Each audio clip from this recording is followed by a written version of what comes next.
Hello all and welcome back to the channel. Today, just kind of slowing down a little bit. Not really so much one of these usual DannyBTalks research narrative videos, but instead just trying to showcase some of the behind the scenes views and sounds of NASCAR that most people don't usually get the chance to see.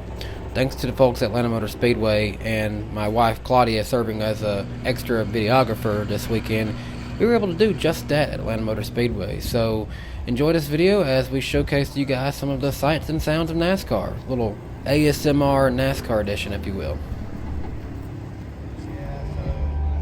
Now, walking around in the garage early in the morning, you'll see a lot of teams getting their cars ready for tech inspection, as you see in these clips here, and you'll also see things like Austin Cindric signing autographs for the fans. Now at this point, let's just take a little walk and see what everyone is up to. Maybe go up onto the banking and just kind of give you a good view of the hours leading up to the race.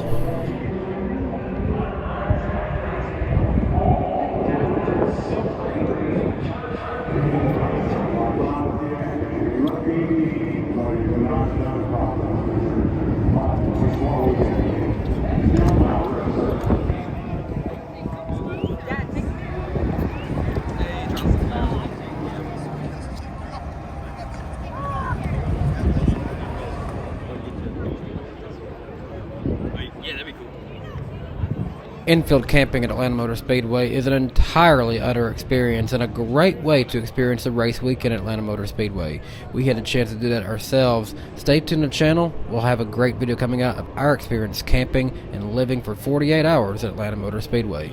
Within the infield, we saw lots of different people with many different camping setups, and a lot of the fans that we talked to, just getting the point of view from the real deal fans of NASCAR. They all said they loved their experience. They loved the atmosphere inside the speedway, but they loved the racing product that they saw as well.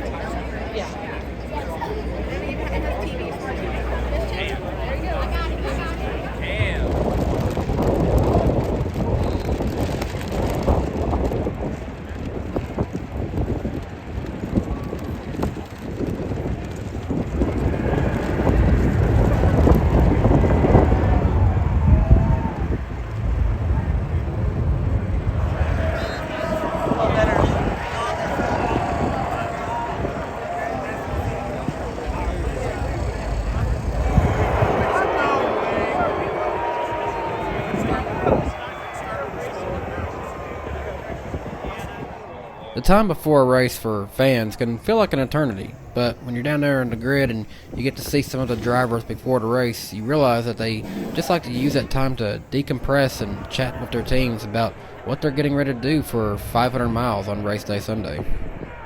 The sense of community is also alive and well down there as well. Take a look at this clip here. You got Delana Harvick showing off little Piper to friends Cole Swindell and other celebrities. And speaking of the Harvicks, Keelan Harvick is getting his start and learning more about these NASCAR stock cars from this nice gentleman from Stewart-Haas Racing, showcasing him some of the components of the tire.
Start your engine!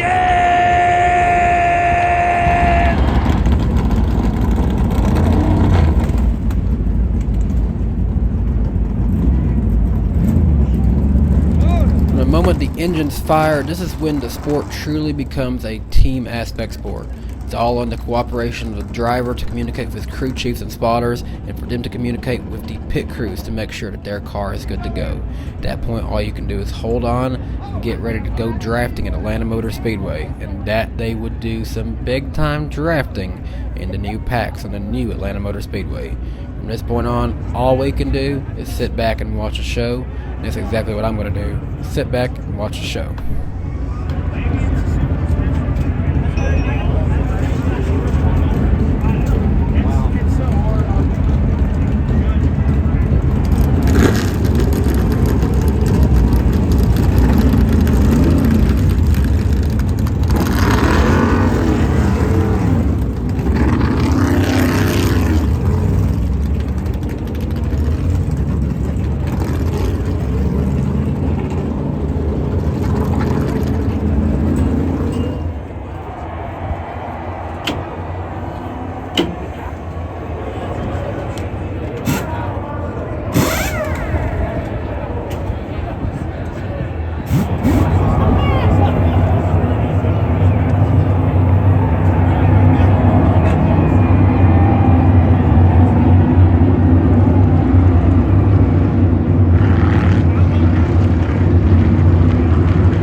Tough luck for the guys at College Racing on the 16 team of Noah Gragson that weekend.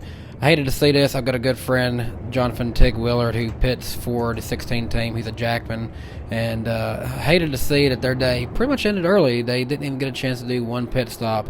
But fun fact, Tig did tell me he ended up pitting actually for the 31 team later in the day, so he didn't entirely get to take the break he was low-key kind of excited for at the end of it.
top to bottom. Hugs that white line, drifts up and comes to the line. He wins it as Buescher, Haley have a hard crash into the wall.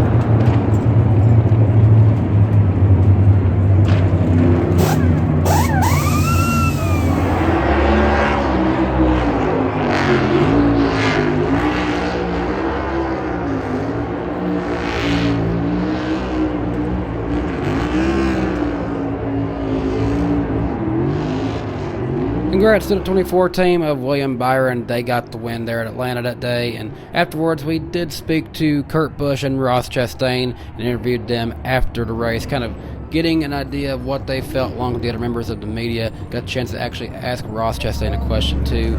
Full video of that is on the channel. What did you make of this racing? Pretty wild. It's hard to really even say or digest right now. What do you think of the track, and what did you It's pretty wild. It's really hard to digest right now. What did you learn that you think you could use in July? I'm hoping we can go unrestricted in July. How much would you say that truck race prepared you for today? I made most of my mistakes yesterday, unfortunately, for Nice Motorsports. I cleared myself up off of 4 and damaged the tail, and then did it again. So I didn't put myself in that position today, and I think I probably would have done it today, like trying to fight up for the top. I was just trying too hard yesterday, and I feel like since California, since the crash, I've just not hustled the car, and I hustled the truck yesterday, and I cost Alan East and the Florida Watermelon Association like a good run because of it. So I need to dial that back in trucks. I dial it back in Cup, but I got in the truck, and I just felt like I could hustle it and do more, and I just overstepped a couple times. So I did. I got a lot of the bad things out of the way, and also just on and off pit road, just pit stops. Like, it just doesn't. I cannot put a price on how valuable it is for me to get on track on the weekend we race in Cup ahead of time.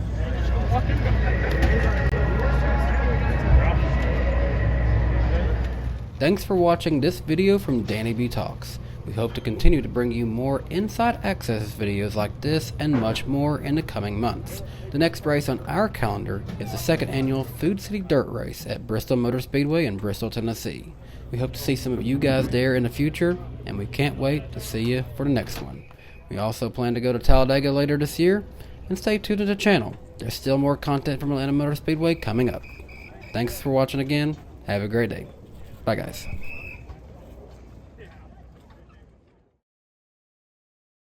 Hey race fans, thanks for watching this video from DannyBTalks. If you're new to my channel, please be sure to hit subscribe and click the notification bell so you never miss another video from my channel.